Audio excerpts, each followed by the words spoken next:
Today, we're going to dive into the topic of how to buy real estate below market value. This topic might be the most important topic when it comes to real estate investing. But honestly, how do you buy property below market value? It seems absurd. Why would somebody even do that or consider doing that? Well, today I want to show you how. And by learning this, it will be a game changer for you.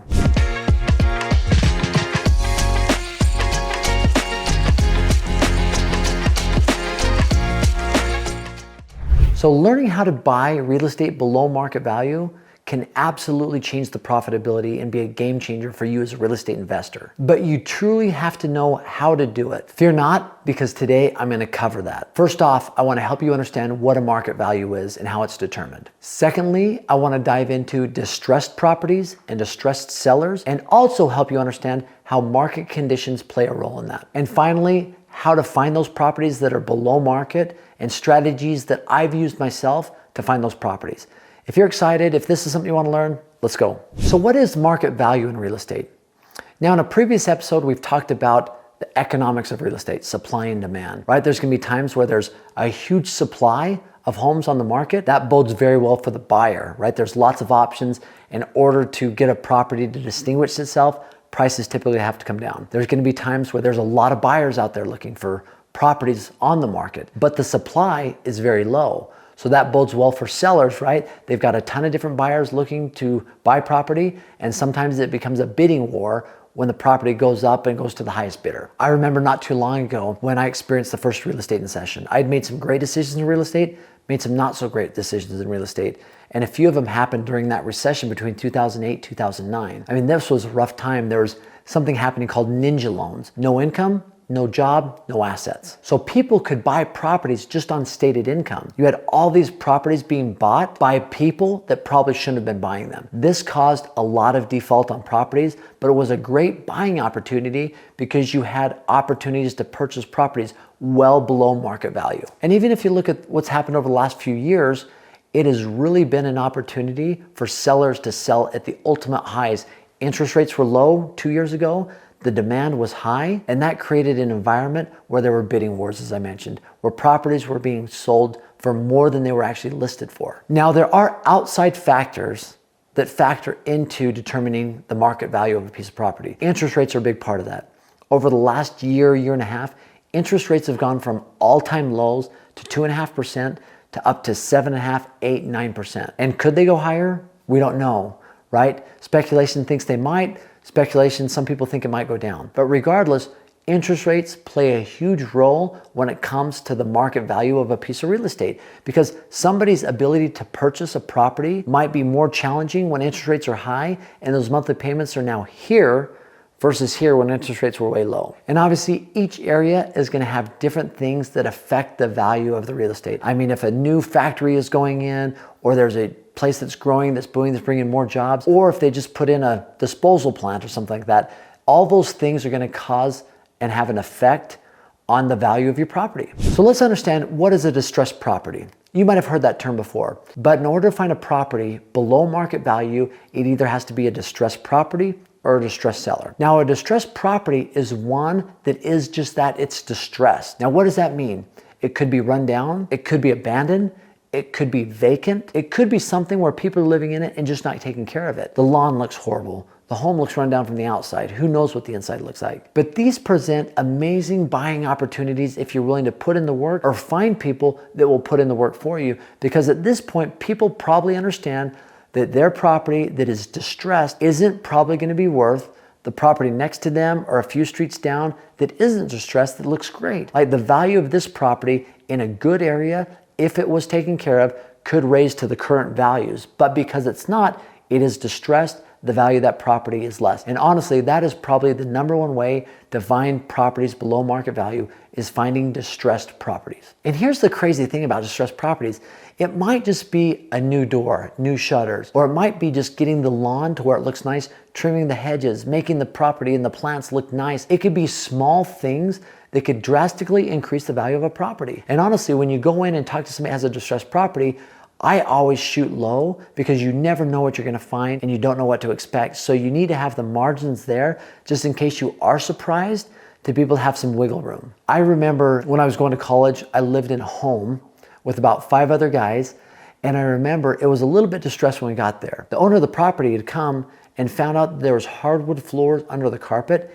He had removed all the carpet where the hardwood floor was at, and that home inside looked completely different just by taking the carpet out that looked dingy and run down.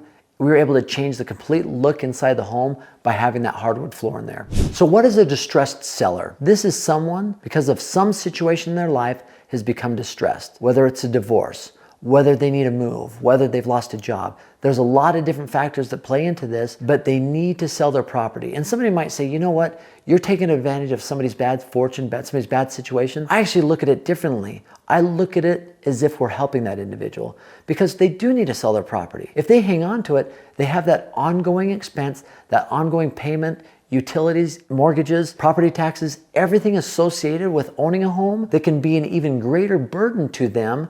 But if they were to sell the property, even at a discount, it might be better for them in the long run. They can start fresh, they can start new, they can move on from that property. My most recent acquisition was a storage unit complex in Illinois. And I found this individual through a Facebook marketplace, and he wanted $125,000 for the property, but he needed to get rid of it. He was moving. And it was my first storage unit, so I was a little bit nervous. So I went in with it with a mindset like, if I don't get it, I don't care.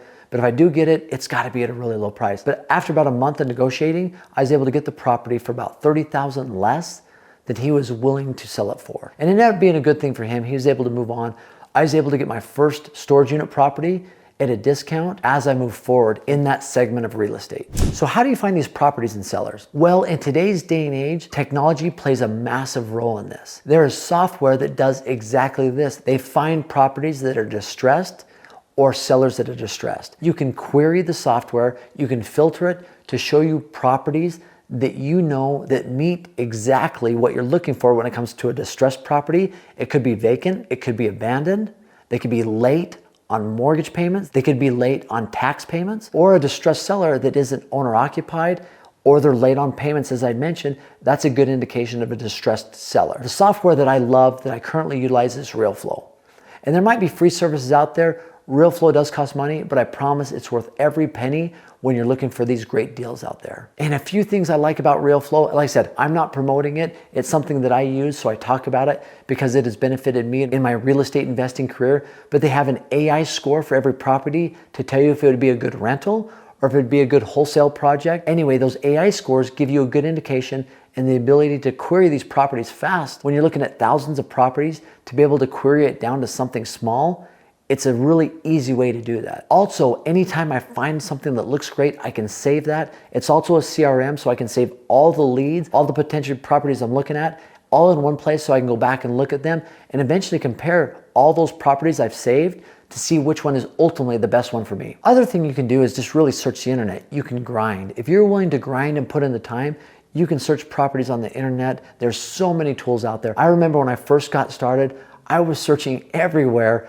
on the internet to find good deals on properties. I remember I was searching even outside the United States. One time I found a huge property down in Chile. It bordered 2.5 miles of the river. It was in a valley. It was beautiful. It was like $740,000. I wish so bad I would have bought it back then, but I didn't have the funds to do it. But I remember finding it and engaging in a conversation with the seller over the internet and getting it to a price that was actually a really good deal.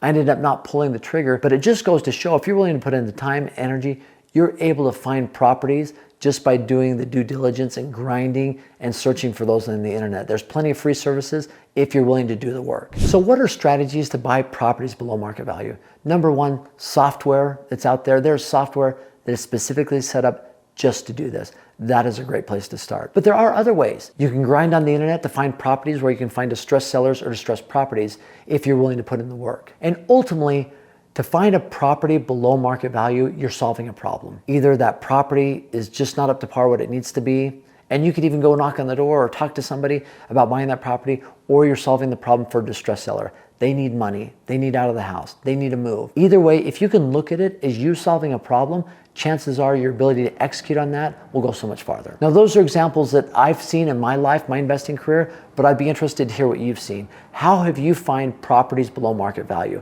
I'd love to engage in a dialogue. And as always, I've got my free gift, aaronsfreetraining.com.